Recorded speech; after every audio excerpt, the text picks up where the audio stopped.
Today, we get to talk about respect, what I like to think of as the fourth foundational pillar to help us establish an agile culture.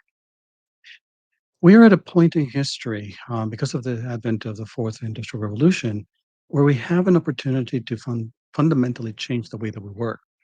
And part of that includes the opportunity to move away from command and control to a more collaborative way of working, the agile way of working.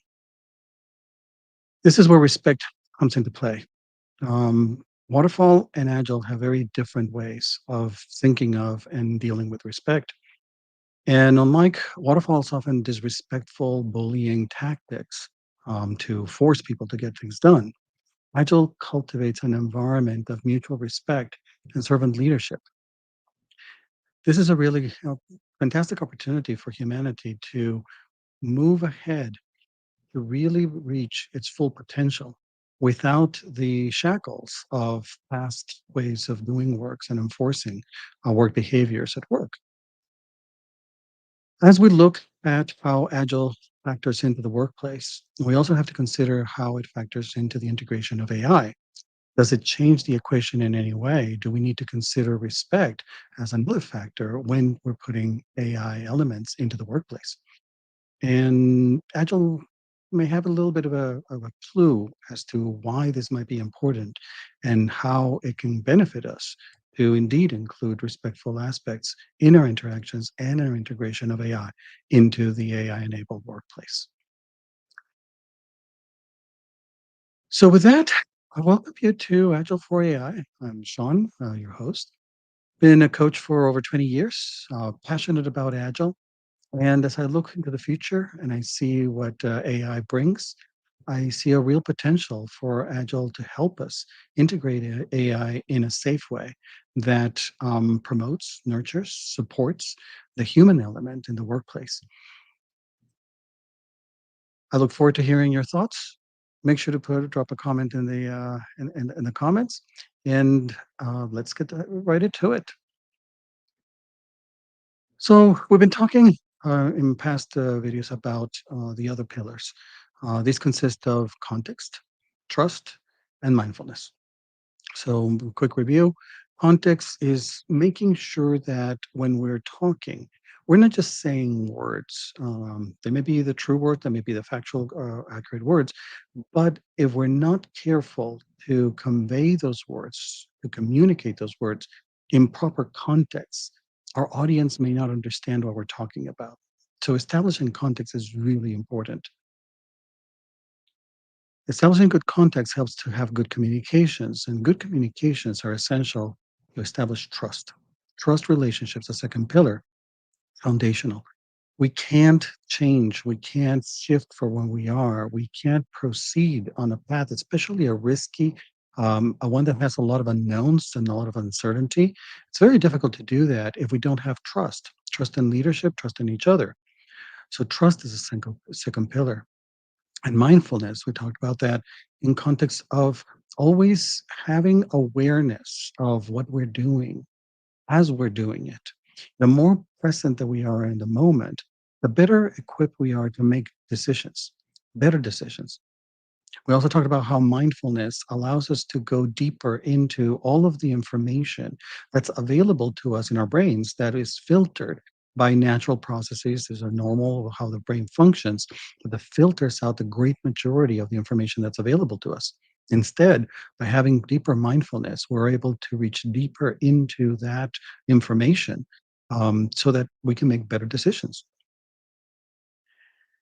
And now comes the time to talk about respect and how respect is what I consider to be the fourth foundational pillar to establish an agile culture. It's very different. The view of respect is very different in agile culture as opposed to waterfall culture. Remember that waterfall makes many assumptions about the workplace and about workers. And then some of those assumptions are fundamentally disrespectful. I'm not going to say that may not be true assumptions sometimes. Unfortunately, they are. However, a generalization that the entire workplace operates in certain ways, generalizations are seldom correct. So we got to be really careful about the waterfall tendency to normalize things, to make standardize everything, that everything fits into one mold, and recognize that there are differences and those differences are important. One of the assumptions that Waterfall makes is that workers are lazy, that workers don't want to work, that workers just want to essentially steal their salaries, their pay from the company without doing any work or with doing the minimal amount of work. Again, I'm not saying that that may not be true for some individuals. To have that relationship with the workforce is fundamentally disrespectful. There are a lot of people that are deeply, deeply committed to their jobs that take a lot of pride in what they're doing. And to treat them as if they're thieves, that's not the foundation for a good, healthy work relationship. Nonetheless, this is what Waterfall subscribes to. The taskmaster persona is very prevalent, is very strong, and it continues to try to force people to get work, the job done. This degenerates into toxic work environments. And I talk to a lot of people, and a lot of people unfortunately share that they do indeed work in very toxic environments. That it's oppressive, and it's difficult to filter out the toxicity of the environment to get the job done. The toxicity gets in the way. It doesn't help. Putting people under constant pressure in a disrespectful way is not encouraging them to get the job done. It's actually creating an impediment to them getting the work done. By contrast, Agile focuses on having very respectful relationships. It looks at establishing an environment, a climate that is empowering and uplifting. In the 80s, there was a lot of talk about management through influence, not authority. And Agile is the evolution from that way of thinking. It is creating the work conditions that makes people really engaged, really passionate about what they're doing, really happy to contribute. It allows people to see the work that they're doing not just as a series of tasks to be done, but as their product, their creation. And through that feeling of that it's being their creation, that ownership, there's a lot better accountability, there's a lot more engagement, and that leads to creativity, it leads to innovation because people want to put the best foot forward because it's their baby, it's their thing that they're producing. So Agile leverages creating that respectful environment so that people feel empowered and uplifted to do the best work that they can. And this is where the concept of servant leadership emerges in Agile culture.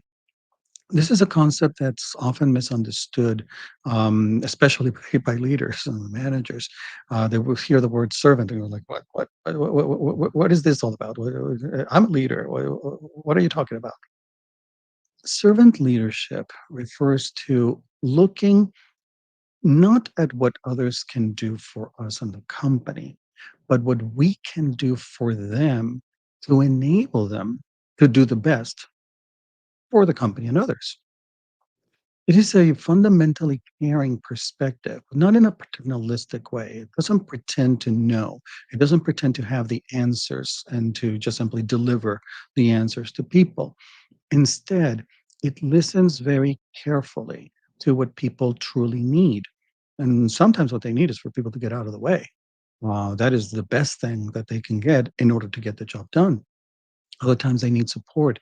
Other times they just listening. Maybe other times they need examples or guidance or training or any number of things. It's a completely individual.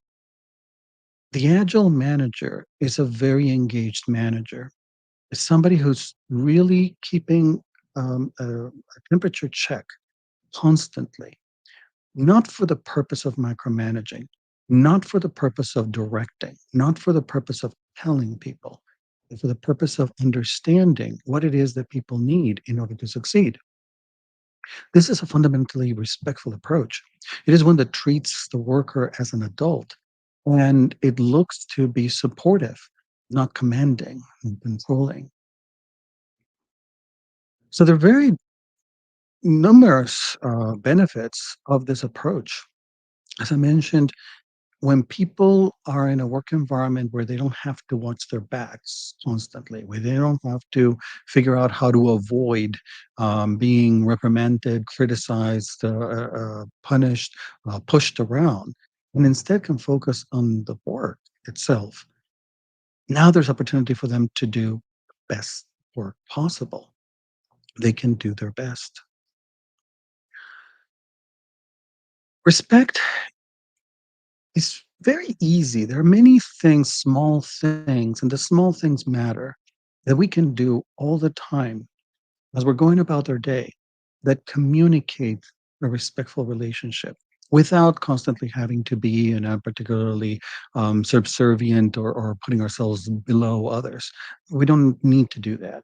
We just need to have mindful interactions. Those mindful interactions give us opportunity to just do something or do something in a way that others will realize that we're thinking about them. Very simple example, meetings. When meetings are scheduled, we set them for a given time.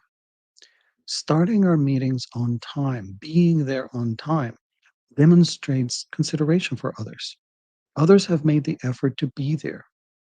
Not showing up, okay, well, there may be reasons why we altogether couldn't show up. Can happen. Showing up late, could we have done something to avoid that? What does it communicate if we're somebody, especially somebody critical to the meeting, when we don't show up on time? When we force others to wait for us because they know that we are important, the critical participant in the meeting, they're not having to wait for us. We're wasting their time. That's disrespectful. When we're talking to each other, engaging in active listening says that when somebody speaks, we echo back what we understood from what they're saying. This really fosters a, a very positive and very engaged way of communicating. It demonstrates that we were paying attention, number one. It demonstrates that we thought, we considered what was said, and it communicates what we believe we understand. And it gives opportunity for people to correct if there's been some misunderstanding. This is a very engaged way of communicating, very respectful. Another example would be to assume positive intent. It's true. There are some people who don't have positive intent, whether in their workplace or in our relationships or whatever. Fortunately, that's the minority of people. The majority of people want to do the right thing. For whatever reasons, they believe that something is the best thing. They may be correct, they may not be correct. They may not have full information, they may be misinformed, whatever things. But at least from their perspective, they believe that what they're saying and what they're doing is good, fundamentally good. It's they have a positive intent in saying what they're saying and doing what they're doing. If we always assume that people have positive intent in what they're saying and what they're doing, and we find ourselves in a situation where, hold on a minute, what just said was horrible, or what they're doing is terrible. If we assume the positive intent, it gives us opportunity to ask questions, clarifying questions. Wait, what you just said, what did you mean? I think that you meant this. Is that what you meant? That kind of inquiry gives opportunity to avoid misunderstanding, miscommunication, which, as I said earlier, because of lack of context or improperly setting context, is very easy to land there. So if we combine lack of context, context, and this respectful approach, which doesn't ask questions, now we have a recipe for very heated conversations, arguments, ensuing. If instead we're able to assume that positive intent and keep ourselves in a curious mindset that is open to asking questions and is open to consider what is said, now we have an opportunity to stay in that respectful space and continue the communication for better clarifications or for better understanding. So, in that context, I'd like to share with you a very simple tool. It's called the Mood Elevator, and it comes from a book by Larry Sen.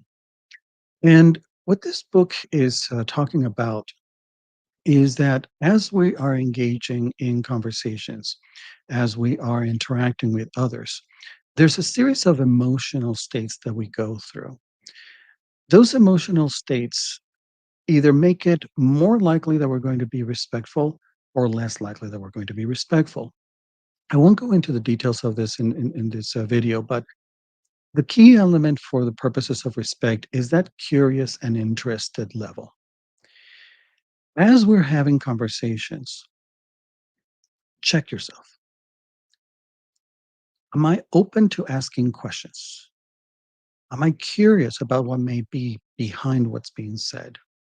If we are in that curious and interested level, we're still in a good place to continue having good, respectful conversations that would lead to good results. It's when we fall below that, when we're starting to become impatient, irritated, we're worried, become defensive, judgmental, all of these things can easily shift us into a place of disrespect. So this is a very handy tool to have around. And if you have opportunity to share with your teammates, with others in your family and anybody that you interact with, and people have awareness of this, then it becomes very easy to just quickly check everybody, where are we on the mood elevator? And that can bring enough self-awareness, so enough mindfulness to correct course or maybe take a break from the conversation until we can all be in that better space to have that good communication, that respectful communication. When we're able to stay in that respectful space, that nurtures the trust that we're trying to establish in the agile culture. So these things feed on each other. As we trust people more, we respect them more. As we show more respect, we trust them more, they trust us more. And these are all elements that help us establish in the workplace what is called psychological safety. Psychological safety has been very misunderstood and often abused in what it means. And some people believe that it means that it's always happy, happy, happy. We can't say negative things. We can't speak harshly. We can't have difficult, challenging conversations. It all has to be positive and nice. There's a lot of censorship and self censorship of what we say, the words that we use. That is not psychological safety. I'm going to use Amy Edmondson's definition. She is a professor at Harvard who has been pioneering this concept, and she's very clear on what it means. And to quote her, psychological safety is a belief that the environment, the climate that you work in, is safe for interpersonal risks, like speaking up with an idea, like admitting a mistake or asking for help or pointing out someone else's error. In that definition, she's not saying that this is easy or fun to do. This is hard. This is challenging. This is scary. There's a lot at stake. If we make the false step, we could offend somebody. We could damage our relationships. This is risky territory to venture into. So no, it doesn't get easy and it's not fun. But we believe, if there's psychological safety, we believe that we can engage in candid discussions without judgment and criticism, without retaliation or punishment, without embarrassment or humiliation or negative consequences to our self image, our status, or our career. Unfortunately, great majority of workplaces lack psychological safety. I've been in many that claim to have it, that aspire to have it, that sincerely want to have psychological safety, but they don't. At the end of the day, people do not feel safe. They do not believe that they can be truly honest and open and say things as they are. And instead, they frame what they're saying and what they believe wants to be heard. And the reason why they do that is because they are afraid. They are afraid of some kind of retaliation, being admonished, being silenced, any number of things. So instead of putting themselves out there at risk, they just simply stay quiet or they paper over things, they smooth things, they deliver more palatable messages. And from a business perspective, that's very risky because when we do that, when this is the mode of communication, we are hiding the reality of things. The best decisions, the best business decisions come when we have the best data available. not when we have the pretty data available. I mentioned before watermelon metrics, where on the outside they look green, but inside they're red. We want to avoid that. We want to see things exactly as they are, because that's the way to make the best decisions. So, psychological safety, it's about having candor with respect. We can be candid about things and retain that respectful interaction, that respectful relationship with others. It's not about always happy environments. They can get actually pretty heated and pretty challenging. And that's okay as long as we remain respectful. The mood elevator is a good tool to help us confirm that we're still in the space where we can be respectful of each other, being considerate of each other, demonstrating that we are considering beyond ourselves and beyond the work that needs to be done. We're also considering the people who are involved. Demonstrating that consideration, that goes a long way to establishing that respectful relationship. So, where AI is concerned, it begs the question, do we need to be respectful to AIs? They don't have feelings. And as far as we've been able to establish, they don't have consciousness, at least not yet, if it's at all possible for them to develop it. So, does it matter? Do we need to consider having respectful relationships with AIs? And this becomes particularly important because the interfaces that we've developed, we've chosen to make them human like. And there's a good reason for that. The more human like they are, the easier it is for people to interact with AIs. We don't need to learn this programmatic way of communicating. We just speak very naturally as if it were another person. And here's the danger.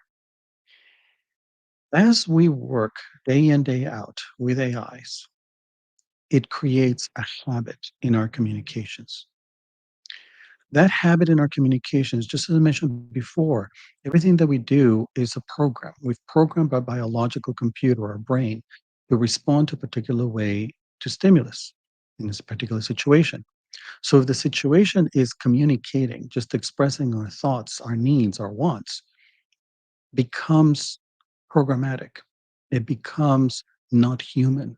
It becomes directive. We treat the AI as this thing and it's just ordering it around. The danger is that that will then become our default way of communicating with people. So if we're ordering the AIs around left and right, the next step is ordering people around left and right.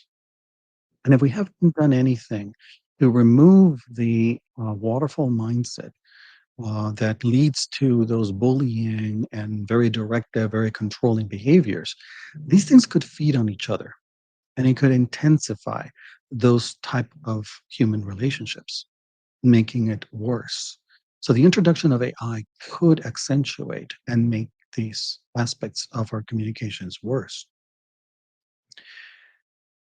Instead, if we always keep in mind that in all of our communications, doesn't matter whether they're human or AI, we are respectful, then we run less of a risk of that becoming our default way of communicating. And there's another aspect of respect where AI is concerned. It's not just about our direct interaction with the AIs, but it is about what the AIs are doing in the workplace. Are the AIs fundamentally treating the workers, or is their contribution such that it's allowing us to treat workers in a positive, respectful way, or is it undermining that? Remember what I said at the beginning. The waterfall mindset has this assumption that people don't want to work. And if what we do is establish a series of AIs that are there to make sure that every single second that somebody is sitting at their desk, they're working, and more so that they're at their desk every single minute of the day, this is coming from that disrespectful relationship. And now we're using AIs to reinforce that disrespectful relationship. This is where the workplace toxicity could go through the roof. And this is the big concern that I have when I look at the integration of AIs. There is a safe way to do this. It needs to be mindful and it needs to be guided by this respectful relationship, trusting relationship that values people as well as the value that AIs bring into the workplace. Being successful in this implementation can lead to improved employee engagement and commitment, which enhances their accountability and their loyalty. The worker that is really engaged in the work that they're doing, that is passionate about what they're doing, that they believe what they're doing, will give us the best work possible. They will give their best effort, and therefore we will get the best benefit from their efforts. So, with that, hopefully, this gives you some food for thought on how respect plays a critical role in the quality of work that people give to the company, to each other, and how we can build that respect, those respectful relationships, and how the incorporation of AI can help us magnify the positive or negative elements of how we interact with each other in the workplace. So, with that, I hope that you can contemplate these thoughts, see how they relate to your workplace, see how you can benefit from them, and hopefully make an effort that every time that you're interacting with others, you do so in a respectful way. Assume they have positive intent, ask clarifying questions before you take action. And hopefully that will help you have better days. With that, if I've earned it, please hit the thumbs up, subscribe, and I look forward to the next time and your comments.